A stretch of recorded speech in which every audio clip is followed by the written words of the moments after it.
You're watching the Knox Pages. You are watching the Knox Pages. You're watching the Knox Pages Game of the Week.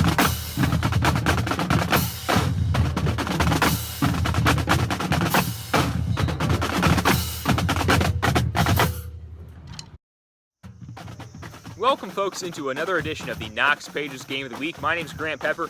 I'm a reporter at KnoxPages.com, and it is early Thursday morning as we're going to get you caught up and ready to go for Week 2 of Knox County High School football on Friday night. As you can see, I'm back here at Bob Wine Field at Lucas High School in Richland County, where another Knox County team will try and knock off the powerhouse Lucas Cubs on Friday night. Your Knox Pages Game of the Week this week will be Centerburg at Lucas, right out here at 7 p.m. at Bob Wine Field. But before we preview that game in a couple of minutes, let's quickly run through results and storylines from last week's games around Knox County in Week 1. In Week 1, Knox County High Schools went just 2-3, with two schools being shut out. Lucas beat Danville 22-0 in our Week 1 Knox Pages Game of the Week. Lucas holding Danville to just 108 yards of total offense and 5 first downs in a dominant performance right here at Bob Wine Field last week. That is Lucas 22, Danville 0. East Knox pounded West Muskingum 55-2 in a game that was never close. Bulldogs led 49-0 at the half, and they never looked back. East Knox began their season at 1-0. Centerburg, who will play here on Friday night at Bob Wine Field, beat Utica in Week 1, 28-14. They forced 4 Utica turnovers in a big win for the Trojans. They start out their season at 1-0. Meanwhile, Marion Harding beat Mount Vernon 21-12 at Marion Harding in Week 1. Mount Vernon had an opportunity late. They were down 14-12 with the ball, 4 minutes left, but a Marion Harding pick 6 sealed the deal, and Mount Vernon starts off their season at 0-1. Clear Fork pounded Fredericktown, the final Knox County matchup last week. Clear Fork had 8 different Colts score on the night in the first game for Fredericktown under new head coach Bo Wolford. Fredericktown just couldn't get the new offense going, and they will begin their season at 0-1. And that sets us up for the Week 2 edition of the Knox Pages Game of the Week. It's a matchup between one of the 1-0 Knox County teams from last week and a team that beat Danville 22-0 right here on this field last Friday night. Is the Centerburg Trojans versus the Lucas Cubs here on Friday night. Now, these two teams have played each other in Week 2 every year, it seems like, over the past decade, but they've never actually been in the same conference. In fact, as Centerburg was heading out of the Mid-Buckeye Conference and into the MOAC in 2013, Lucas was coming into the Mid-Buckeye that same year. So they never crossed paths in conference, but they've been mainstay non-conference foes here for the last decade or so. And while it's typically been a competitive matchup over that time, Centerburg hasn't beat Lucas since back in 2014 when they won at Centerburg High School 28-7.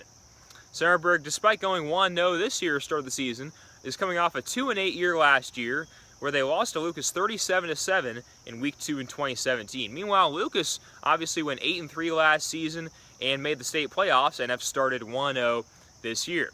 For third-year Centerburg head coach Andy Colella, he says one of the biggest challenges in preparing his team for this week's game is getting their mindset to where they know they can win this game against a team they haven't beat in 3 years. Yeah, I think that's the biggest thing is mentally when you go against a team or an offense like they run. You know, sometimes you get psyched out or intimidated by, you know, just line it up and, you know, all 11 guys, you know, whatever it is they do over there. And, you know, just keeping these guys positive and telling them that, you know, our guys up front are good enough to get the job done and just keep preaching the same things that we have and keep playing the same style that we have, not change anything for, you know, for what they do. We want to focus on ourselves and you know, that's what we've been telling our kids. Centerburg should be confident coming off a big Week 1 win on the road at Utica 28-14. Yeah, anytime you can get a win in Week 1, yeah, that's a good start. I think our goal going into it was controlling the line of scrimmage on both sides of the ball, on offense and on defense, and you know we were able to do that. We wanted to shut down their big target on the outside. I think he had 1 catch for 12 yards or something like that. So, you know, we had those goals going in, and I thought our kids did really well at trying to achieve those. Senior linebacker Michael Kuhn also believes it was Centerburg's defense that helped shut the door on Utica late in last week's game. I think the turning point is like when they had multiple 3-and-outs and then we'd score, we could actually move the ball going up and down the field, and they really just got a couple like big plays off of trick plays and got scores off of that. They didn't really produce offense and go up and down the field. Centerburg forced 4 Utica turnovers last week, which made all the difference as just 2 scores separated the teams come the final horn. I say a big part of it is our defensive line. Our defensive line was all over the place. They were making tackles. They were holding up the line so the linebackers could fill the holes. And then everyone just tackling low and trying to get the ball out to make those turnovers. And when it comes to stopping an experienced and proven Lucas team on the road here on Friday night, Coach Colella and the Trojans know they'll have their hands full. Coach Spittler's done an excellent job up there of creating his program and having his kids buy into their system, and they're double wing, double tight, smash mouth football. But this year they do a couple different things. Last week they spread it out a little bit more against Danville, so we got to be ready for some different things there with them. They got a good quarterback, obviously that good running back, and they got some receivers that can move pretty well as well. So Lucas allowed just 108 total yards of offense against Danville last night, the defending co-KMAC champs from last season, and they held many of Danville's big rushers in check. Andy Colella thinks that winning the line of scrimmage and controlling the running game on both sides of the ball will be crucial for Centerburg in Friday night's game. The same thing going. If you can run the football and if you can control the run on the other side, you're going to give yourself a pretty good chance to win. Now that's a tall task this week, but we're going to be preaching the same thing. We feel like our guys up front, are good enough to get the job done. And Michael Kuhn didn't understate the importance of Friday night's game here for his Centerburg Trojans against Lucas, for a program that's trying to get back in the playoff conversation this year after having a down year last year. I think it'd give everyone that confidence that we can go against anyone in our league. If we're going against Lucas's playoff team every year, then we're also going to be able to play with anyone on our schedule that's a playoff team and that we could possibly go to playoffs too. Meanwhile, out here in Lucas, the Cubs are looking to maintain momentum from a big Week 1 win over former Mid-Buckeye Conference rival Danville, a team they hadn't beat since 1991 until last Friday night when they did so in shutout fashion, 22-0. As usual, Lucas did it with their trademark stingy defense and consistent ground and pound offense. Well, I think the big thing that we did well was we handled some adversity throughout the game with composure, which allowed us to stay on top of things and overcome some situations and come out on the victory. Specifically on defense, what do you think you guys did well this week? I thought we controlled the line of scrimmage well, and that's where it starts. But the Cubs are ready to move on quickly to Centerburg this week, as senior lineman Rylan Wallace told me that his club is not ready to dwell on their first win over Danville in 27 years. It means a lot, but we won. Now it's time to get on to Centerburg now. We enjoyed it while it lasted, but it's time to move on from it. 10th-year Lucas head coach Scott Spittler told me this week his team has a lot to learn from last week's win over Danville, as several second-half penalties kept that game from being an even bigger blowout. Oh, I'm going to tell you right now, if you were at the game on Friday, we got plenty to work on and get better at, and that's what we're stressing. I mean, we had a really good film session on Saturday morning pointing out the things that we got to work on, and we got our hands full with things that we need to work on. And so, the old cliche of making a huge step between weeks 1 and 2 is that we definitely got to do that to combat a great team like Centerburg. Spittler expects Centerburg to present a fast and skilled challenge for his Cubs on Friday night. Just another fast, stingy defense. Offensively, tremendous skill positions, up-tempo attack.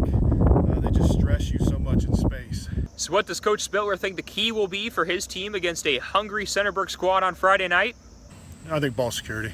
I think you can't give teams of their quality extra possession. So offensively, we got to take care of the ball, and then defensively, we got to win the turnover battle there.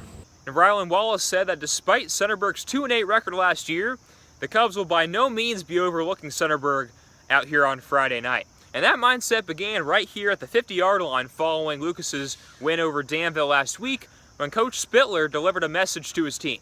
He directly told us that Centerburg's a different team, and it's always a tough battle, and they were always beating our butts every year until my freshman year we won them, and it's a battle every year with them. It's a battle with every team, so we got mad respect for them, and this is going to be another good game. Friday night's game of the week between Centerburg and Lucas, right out here at Bob Wine Field at Lucas High School. Kickoff at 7 p.m. Make sure to get to knoxpages.com later that night for our game story following Friday night's game. Now let's take you around Knox County for the other matchups in Knox County High School football this week. Obviously, we've got Centerburg at Lucas. Both teams 1-0 coming into Friday night's game. That is our game of the week at 7 p.m. East Knox, the other 1-0 Knox County team, will go to Utica, who is 0-1 this week after losing to Centerburg last week. That is a 7 p.m. kickoff. Danville at 0-1 travels west to play Tiffin Calvert, who's 1-0. Both were playoff teams last year. That should be an intense battle over there in Tiffin. That is a 7:30 p.m. kickoff on Friday. Meanwhile, Fredericktown 0-1 will go to Pleasant, another tough matchup for the Freddies in Week 2. Pleasant, a playoff team last year. They are 1-0. That's a 7 p.m. kickoff. And Newark goes to Mount Vernon. The Yellow Jackets have their first home game of the season on Friday night. Both those schools are 0-1, and that will also be a 7 p.m. kickoff. And that's going to do it for this week's edition of the Knox Pages Game of the Week. Make sure to follow all of our sports coverage all season long at knoxpages.com and follow us on Facebook and Twitter at Knox Pages for live game updates, game recaps, features, exclusive interviews, and more. Again, my name is Grant Pepper, a reporter at knoxpages.com. Thank you for joining us. Enjoy Week 2, and we'll see you next week.